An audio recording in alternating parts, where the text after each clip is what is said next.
បាទជំរាបសួរខ្ញុំឈ្មោះវាសនាបាទថ្ងៃនេះខ្ញុំមានអារម្មណ៍ថាសប្បាយរីករាយណាស់បានចូលរួមក្នុងកម្មវិធី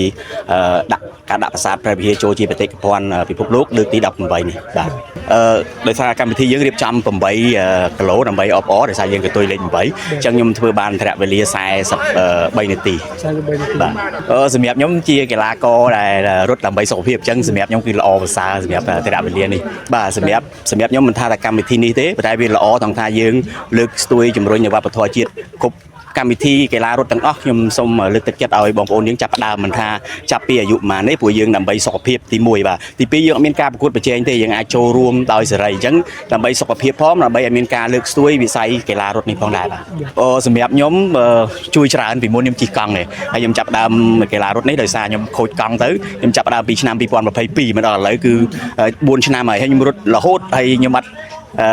អ្នករត់ដូចគ្នាពីច្រើនសួរខ្ញុំផេះប៉ុន្មានថាខ្ញុំ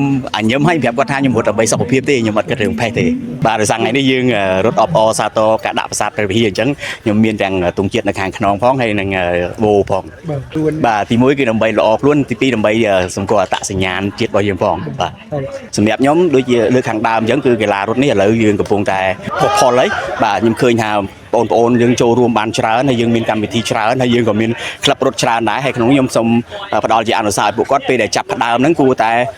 រើសស្បែកជើងឬក៏រើសគីឡូឲ្យបានត្រូវបាទកុំឲ្យចាប់ផ្ដើមភ្លាមទៅរត់ចង្ងាយឆ្ងាយធ្វើឲ្យយើងមានបញ្ហាសន្លាក់បាទព្រោះកីឡានេះតែយើងលេងខុសដូចកបិតមុខពីរបាទវាអាចធ្វើឲ្យយើងមានរបួសស្នាមឬក៏ឈឺចុកចាប់សន្លាក់ផងដែរបាទនឹងជាសារដ៏សំខាន់សម្រាប់ខ្ញុំអរគុណច្រើនបាទអរគុណជម្រាបលា